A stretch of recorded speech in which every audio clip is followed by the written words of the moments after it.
Hello everyone, welcome to my channel and this is Santosh sir. And आज के इस video में हम लोग बात करेंगे सजेशंस की MCO 03। एंड ये चैप्टर तो थोड़ा सा मतलब प्रैक्टिकल टैक्टिकल चैप्टर है। एंड इसको आपको बहुत अच्छे से ध्यान से प्रिपरेशन करना है, बिकॉज लास्ट टाइम दिसंबर में भी इसके जो क्वेश्चंस आए थे लिटिल बिट डिफरेंट तो इसको बहुत अच्छे से आपको प्रिपरेशन करना चाहिए। And you might have been ये भी सोच रहे हो कि सर आजकल वीडियोस थोड़े से कम अपलोड कर रहे हैं because my mother was not well, तो थोड़ा सा डिस्टर्ब था। Anyway, I am back again.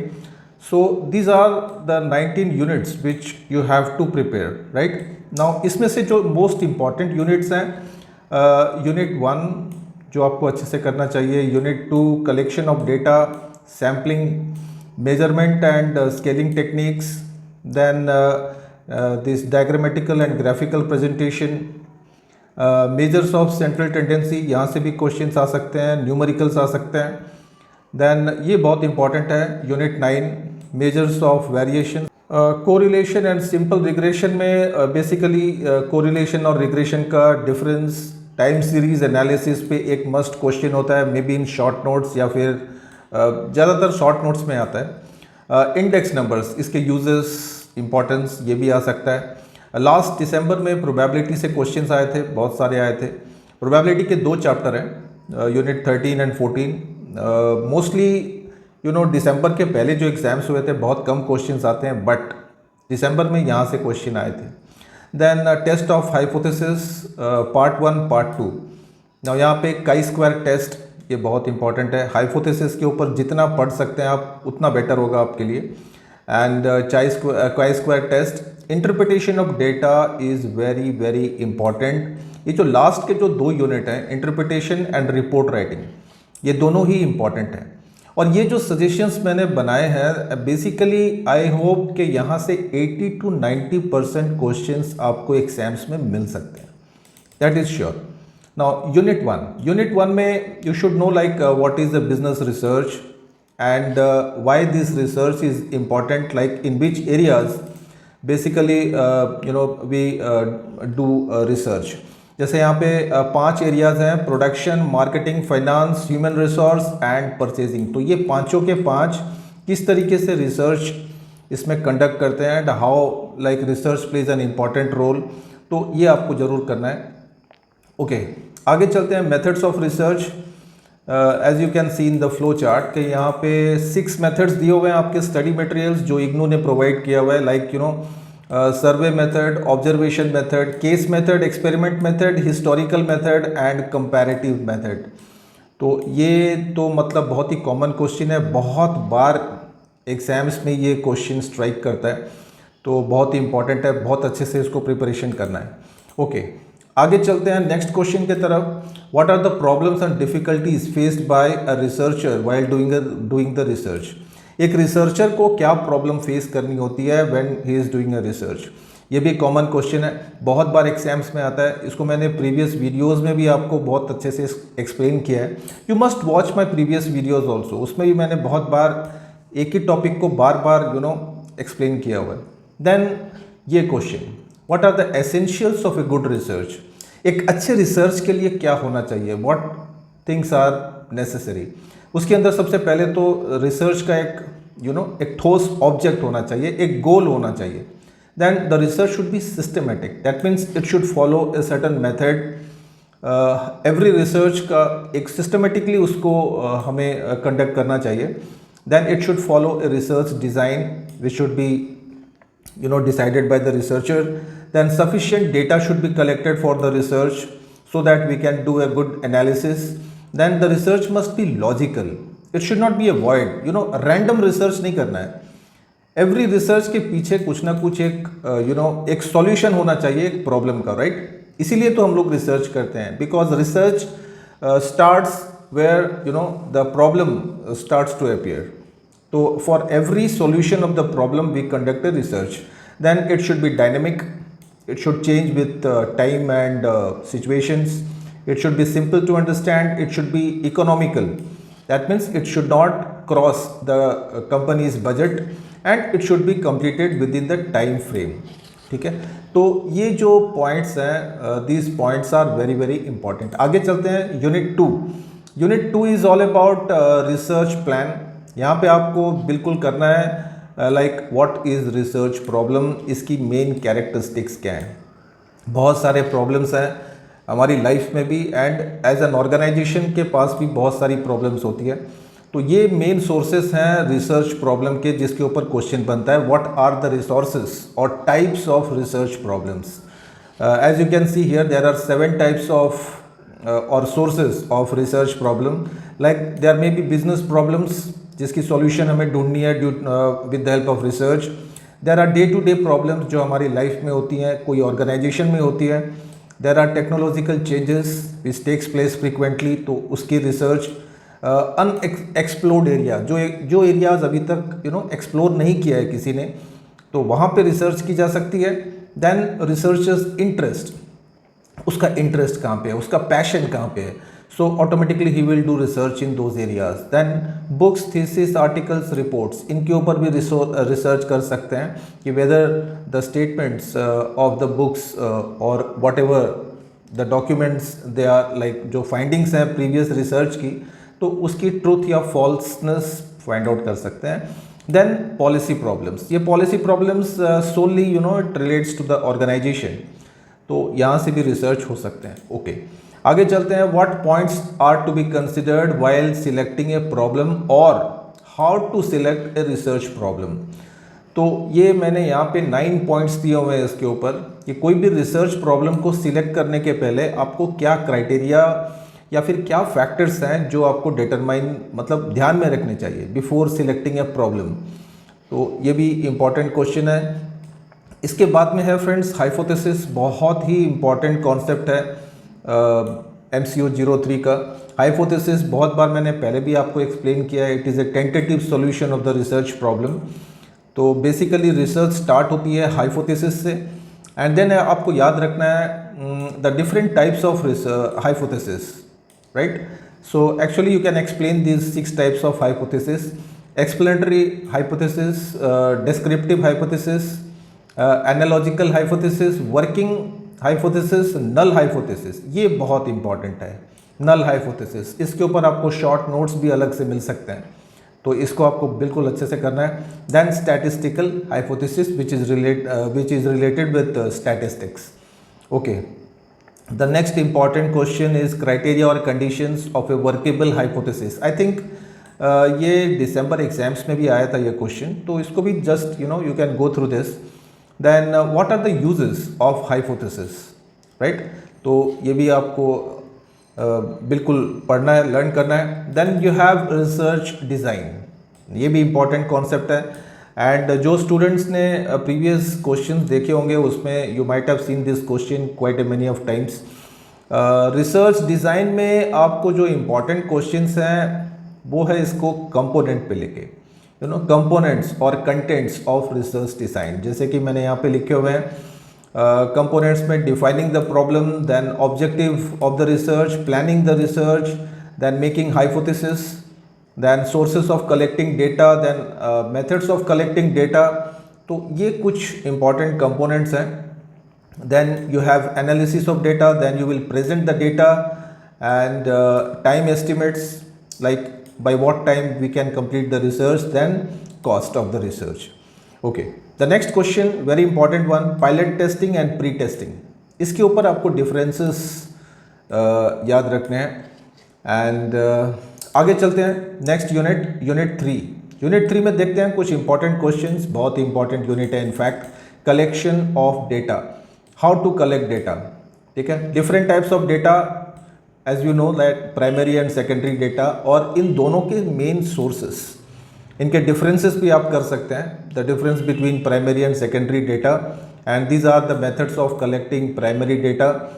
5 methods are there like observation, interview, then we have reporters, through reporters we can collect data, we have questionnaire. ना ये questionnaire पे आपको ध्यान देना है, बिकॉज इसके ऊपर आपको कभी कभी एग्जाम्स में क्वेश्चनर बनाने के लिए देता है, तो इस पे ज़रूर ध्यान देना है। Questionnaire is the most important one. Then schedule, right. So ये 5 मेथड हैं to collect primary data. Primary data are the first hand data that the researcher collects for the first time, and secondary data are the data already collected by someone else and we are using that for our purpose. Okay, तो इनके merits and demerits, every method के merit and demerit आपको बिल्कुल ध्यान में रखने हैं. This one, designing the questionnaire. Questionnaire की डिजाइनिंग आप कैसे करेंगे, what factors you should consider. We should consider about the cover of the letter, the minimum number of questions that should be put up in the questionnaire. Then question should be simple and short. Basically questionnaire में क्या होता है कि we are preparing a list of questions and send to the respondents to answer those questions. And question should be sensitive. It should not be of any personal nature. Then it should not require any tough calculations. Then it should be logical, like all the data should be logically arranged. Then you should also cross check and should also write the footnotes. Now ये एक मैंने यहाँ पे specimen दिया हुआ है questionnaire का, how you will prepare a questionnaire. Questionnaire आपको कोई भी टॉपिक पे मिल सकते हैं, जस्ट लाइक केस स्टडीज. तो ये कुछ ऐसे टाइप के कुछ क्वेश्चंस आपको पुटअप करने हैं अकॉर्डिंग टू द क्वेश्चन. ठीक है, बहुत इंपॉर्टेंट है. Okay, then sources of collecting secondary data. ये ईजी है. 3 टाइप के सोर्सेस हैं. एक तो पब्लिश सोर्सेज जो ऑलरेडी पब्लिश हुए हैं न्यूज़पेपर, मैगजीन्स, रिपोर्ट्स में. Then unpublished sources जो already they are lying with the universities or government departments and we are collecting data from there. Electronic के अंदर आ गया बेसिकली इंटरनेट, तो यहाँ से हमें इंफॉर्मेशन कलेक्ट कर सकते हैं. Okay, then precautions while using the secondary data, because secondary data basically they are not much reliable and not much practical. तो इसके ऊपर भी आपको क्वेश्चन मिल सकता है. Then merits and demerits of secondary data, ये भी बहुत इंपॉर्टेंट क्वेश्चन है, इसको भी बिल्कुल आपको करना है. Okay, the next one is unit 4, sampling. Sampling में सेंसस एंड सैम्पलिंग, ये दोनों के डिफरेंस एंड बेसिकली आपको ध्यान देना है सेंसस पे. सेंसस के मेरिट्स, डिमेरिट्स ये भी आपको करने हैं बिल्कुल.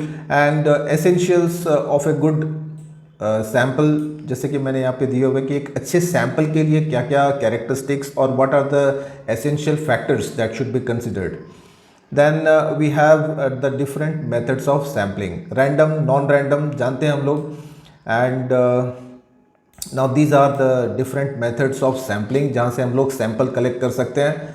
2 मेथड हैं, एक ये रैंडम और एक non random. Again random method is divided into this 5 parts, like simple random sampling, systematic sampling, stratified sampling, cluster sampling and multi-stage sampling. Whereas non-random sampling में convenience sampling, judgment sampling and quota sampling, इसके ऊपर आपको short notes भी मिल सकते हैं. very very important, इस question को बिल्कुल आपको 100% प्रिपेयर करना है. एंड एवरी सैम्पलिंग मेथड के एडवांटेजेस एंड डिसएडवांटेजेस, इसको भी बिल्कुल नहीं छोड़ना है. Right, okay. सो आगे चलते हैं द नेक्स्ट क्वेश्चन के तरफ. The next one is sample errors. ये भी इम्पॉर्टेंट क्वेश्चन है. And sampling errors, when we collect samples sometimes we do some type of errors which are called sampling errors, and these are of different types. इसके different types like sampling errors and non-sampling errors, and again non-sampling errors are divided into 2 types like respondent errors. थोड़ा सा लंबा question है and हालांकि इसके अंदर आपको थोड़ा सा लर्न करने वाली टॉपिक ज़्यादा है इन दिस पर्टिकुलर क्वेश्चन, तो ये भी आपको ध्यान रखना है. Okay, the next unit is unit 5, measurement and scaling technique. Again a very important one. इस यहाँ से आपको ध्यान रखने हैं different levels of measurement scale. जैसे कि यहाँ पे मैंने ये एक हायरार्की बनाया हुआ है, like nominal scale the first one, then ordinal scale, then we have interval scale and lastly ratio scale. इसको मैंने प्रीवियस वीडियोस में भी आपको बहुत अच्छे से एक्सप्लेन किया हुआ है. तो आगे चलते हैं नेक्स्ट इंपॉर्टेंट क्वेश्चन की तरफ. Now this one, the different types of sampling techniques. Actually ये क्वेश्चन भी थोड़ा सा लंबा है बिकॉज बहुत सारे पॉइंट्स हैं, डिफरेंट कैटेगरीज में डिवाइड किए हुए हैं. जैसे टाइप्स ऑफ स्केलिंग टेक्निक्स में basically 2 types, comparative scale and non comparative scales. कभी कभी ये दोनों स्केल के डिफरेंसेस भी आपको एग्जाम्स में पूछे जाते हैं, तो ध्यान में रखना है। Comparative scale again it is divided into 4 types like paired comparison, then we have rank order, then constant sum, then Q sort, right. And non comparative में आपको ध्यान में रखना है continuous sampling and itemized sampling. Now again itemize को फिर again 3 class में divide किया गया है, लाइकार्ट, सेमेंटिक एंड स्टेपल। इसके अंदर लाइकार्ट सबसे इंपॉर्टेंट है, ये शॉर्ट नोट्स में आता है, तो इस पे आपको ज़रूर नज़र रखनी चाहिए। Okay, so these are all the explanations. Okay, आगे चलते हैं। Unit 6 processing of data. Processing of data में आपको बेसिकली जो क्वेश्चन पे ध्यान देना है that is this one, classification. What is classification of data and what are the different types of classification. ये कॉमन क्वेश्चन है, ये बहुत बार एग्जाम्स में आता है। तो बेसिकली 4 टाइप के क्लासिफिकेशन है, जैसे geographical classification that is according to the geographical boundaries, then chronological according to the dates, then we have qualitative classification and quantitative classification. Qualitative generally relates with the moral, the mental qualities, right? And quantitative it relates with the figures. Basically qualitative attributes पे ज़्यादा ध्यान दिया जाता है, attributes और quality like honesty, beauty, intelligence, literacy like that. आपको exams में ये दोनों के डिफरेंसेस लिखने के लिए मिल सकते हैं। Difference between qualitative classification and quantitative classification, बहुत इंपॉर्टेंट क्वेश्चन है। ओके, आगे चलते हैं। Next question tabulation of data, ये आपको शॉर्ट नोट्स में मिल सकता है। देन द रिक्विजाइट्स और essential features of a good statistical data, ये डिफरेंस की बात मैं कर रहा था आपको क्वालिटेटिव एंड क्वांटिटेटिव क्लासिफिकेशन की।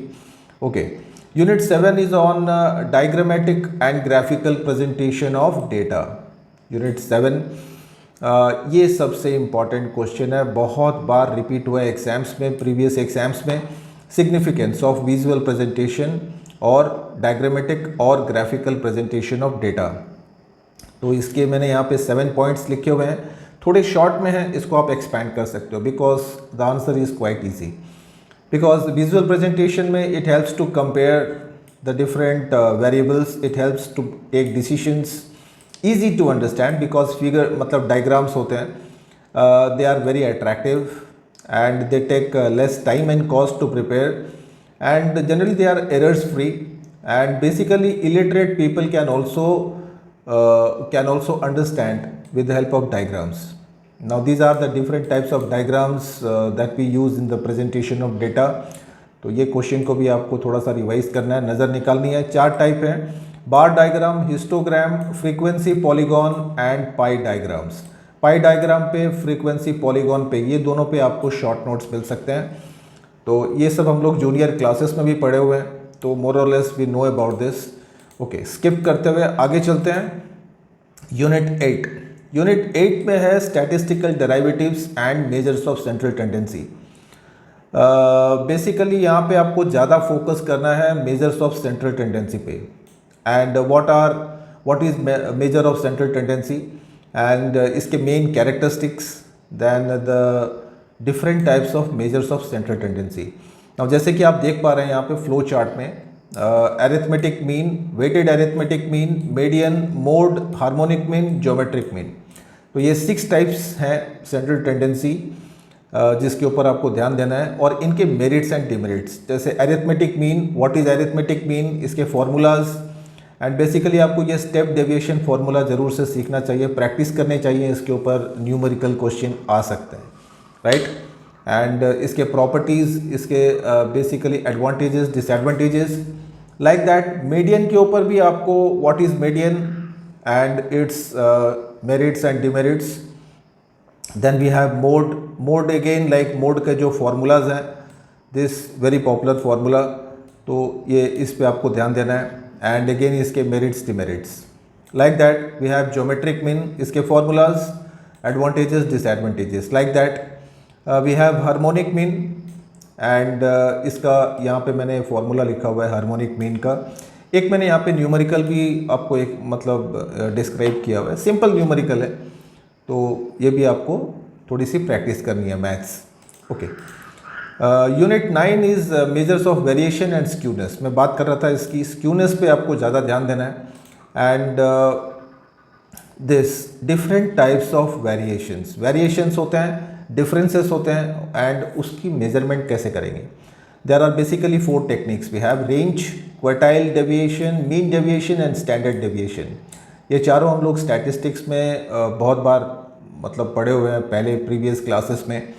एंड आपको याद रखना है व्हाट इज़ रेंज। ये आपको शॉर्ट नोट्स में भी मिल सकते हैं, कोई भी इनमें से कोई भी 4 आपको शॉर्ट नोट्स में एग्जाम्स में मिल सकते हैं। तो रेंज, व्हाट इज़ रेंज, इसके advantages, disadvantages, like that quartile deviation, इसके फार्मूलाज भी हैं, बहुत सारे फार्मूलाज हैं इनफैक्ट, एंड इसके ऊपर आपको सम्स भी वर्कआउट करने चाहिए बिल्कुल। देन वी हैव मीन और एवरेज डेविएशन, इसके coefficient, advantages, disadvantages. Standard deviation ये भी हम लोगों ने बहुत बार किया हुआ है स्टैटिस्टिक्स में। एंड दिस 2 फार्मूलाज, इसके ऊपर आपको न्यूमेरिकल मिल सकते हैं। तो ये क्वेश्चन को भी बिल्कुल स्किप नहीं करना है। Okay, then we have coefficient of variation. ये बहुत ही इंपॉर्टेंट टॉपिक है। इनफैक्ट MCO 22 में भी है, ये कॉमन टॉपिक है।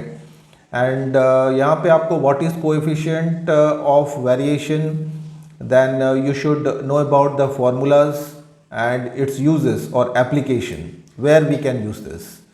Okay, then comes skewness. What is skewness? Graphical representation, जैसे symmetrical, positively skewed, negatively skewed। ये डायग्राम आपको बिल्कुल बनाना है, प्रैक्टिस करनी है। जैसे कि यहाँ पे middle one is symmetrical and this one is positive and this one is negative skewed. तो ये भी बहुत इंपॉर्टेंट है, कॉमन क्वेश्चन है। ओके, आगे चलते हैं next unit is unit 10, correlation and regression. You should know about what is correlation. जैसे कि यहाँ पे it is a statistical measure use to determine the relationship of 2 variables, right. And there are different types of correlation which you should explain with the help of diagrams. Basically 3 type के correlation होते हैं, positive, negative and no correlation. जैसे कि यहाँ पे एक scatter diagram बोला जाता है। ये जो डायग्राम्स हैं these are called scatter diagrams. यहाँ पे in the first diagram this is positive correlation and in the second diagram it is negatively correlation and here there is no relation, right. तो and correlation के main applications, where can be use them, इसकी properties, तो ये आपको ध्यान देना है। Then correlation of coefficient, इसके अंदर आपको ये जो है that Karl Pearson correlation of coefficient, इसका फॉर्मूला भी है। इसके ऊपर आपको न्यूमेरिकल्स मिल सकते हैं, तो इसको आपको बिल्कुल प्रैक्टिस करनी है। जैसे कि यहाँ पे आप देख पा रहे हैं एक न्यूमेरिकल मैंने यहाँ पे एग्जाम्पल में डाला हुआ है, that find the correlation with the help of Karl Pearson method. And all these things are given in the question, like advertisement expenses and sales and years, right? And with the help of Carl Pearson method we can find the correlation के लिए basically we use this formula, this one, this is the formula। तो ये formula आपको use करना है and according to the formula you have to find the value of the variables, right? जैसे यहाँ पे आपको सबसे पहले आपको मीन फाइंड आउट करना है, देन x की वैल्यू फाइंड आउट करनी है, x minus mean, like that y minus y mean, then x square y square and again you will multiply x and y and then use all this values, right, to find the Karl Pearson correlation. Like that Spearman's rank correlation, ये भी बहुत ही important question है, short notes में भी आ सकता है, numericals में भी आ सकता है, राइट। तो बिल्कुल आपको इसको ध्यान देना है and this is the formula that we use for rank correlation. एक एग्जांपल भी मैंने यहाँ पे एक्सप्लेन किया हुआ है। Okay, then we have regression. Regression को मैंने पहले भी बहुत बार एक्सप्लेन किया हुआ है आप लोगों को। तो फ्रेंड्स आगे चलते हैं and the next one is unit 11, time series analysis. And यहाँ पे आपको शॉर्ट क्वेश्चंस मिल सकता है टाइम सीरीज़ पे, what is time series. And अगर लॉन्ग क्वेश्चन की बात करें तो you can get components of time series and it's main applications. जैसे कि यहाँ पे इसके 4 मेन कंपोनेंट होते हैं: trend, seasonality, cyclic and irregular vibration. हालांकि ये कॉन्सेप्ट बहुत इंटरेस्टिंग भी है if you will deeply study this. And this one, decomposition of time series, बहुत ही इंपॉर्टेंट है। And basically we use this two methods, additive method and multiplicative method. Additive में all these 4 components are added, and in multiplicative all the 4 components are multiplied. So friends, that's all in this video. In the next video we will try to complete MCO03. For the time being, you can revise all these questions, and a very best of luck for the exams. Thank you for watching my video.